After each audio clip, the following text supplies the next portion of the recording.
փոխվել այս ընթացքում։ Արդեն այդ ալերգիկ դրսևորումները կանցել են։ Ես կարծում եմ, որ հիմնական բանը, որը տեղի ունեցել փոփոխությունը,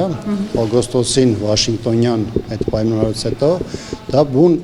բանակցային գործընթացում տեղի ունեցող process-ներ են, որոնք դեռևս խորքում են եւ դրա դրսևորումները տեսանելի լինում միայն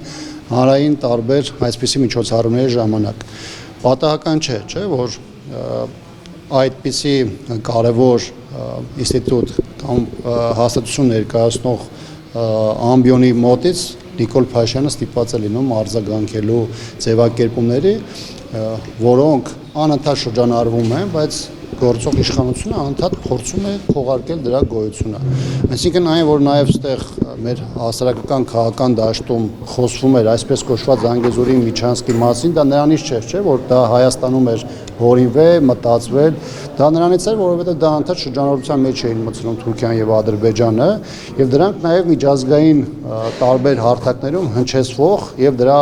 ներքո ներկայացվող որոշակի հիմնավորումների արդյունք էին։ Հիմա իմ կարծիքով ինչ է տեղ ունում այս process-ում։ Որևէ պայմաններում Նիկոլ Փաշյանը սրա մասին չէր խոսել։ Չէր խոսել ցույց տալու համար, որ իրականության մեջ կա խնդիրներ բանակցային գործընթացում, որովհետև 1.5 ամիս է հայ հասարակությանը անընդհատ փորձում են համոզել, որ խաղաղությունը ոչ միայն ձգտում է, նույնիսկ փաստ են որպես փորձում ներկայացնել։ Եթե խաղաղությունը փաստ է, ապա ինչպես է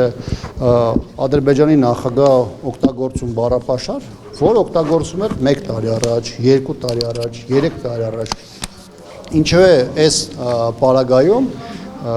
տարբեր օրենսդիր մարմին ներկայացնող տարբեր ներկայացուցիչներ իրենց հարցադրման մեջ օգտագործում այդ ձևակերպումը ոչ միայն Հայաստանում, այլ նաև Հայաստանից դուրս։ Շատ մեծ հավանականությամբ սա պայմանավորված է նրանով, որ բանակցային գործընթացի այն ճակերտավոր արդյունքները, որը ներկայացվել է հանրությանը օգոստոսի 8-ի այդ Վաշինգտոնյան հանդիպումներից հետո, դրանք ամբողջական չեն,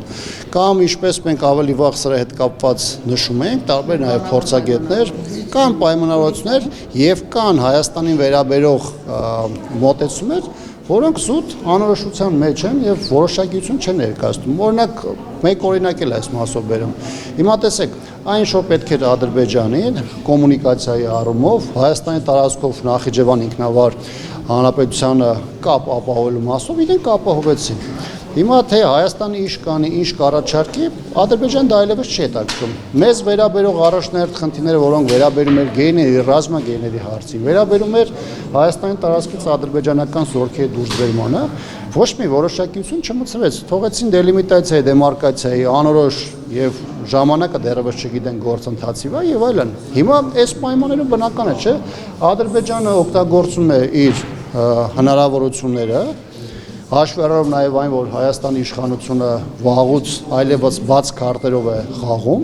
անընդհատ փորձում են ճնշումները մեծացնել Հայաստանի Հանրապետության վրա, որպեսզի կարողանան առավելագույն իրենց խնդիրը լուծել։ Իհարկե, այստեղ կա նաև Ալիևի որոշակի փառասիրությունը,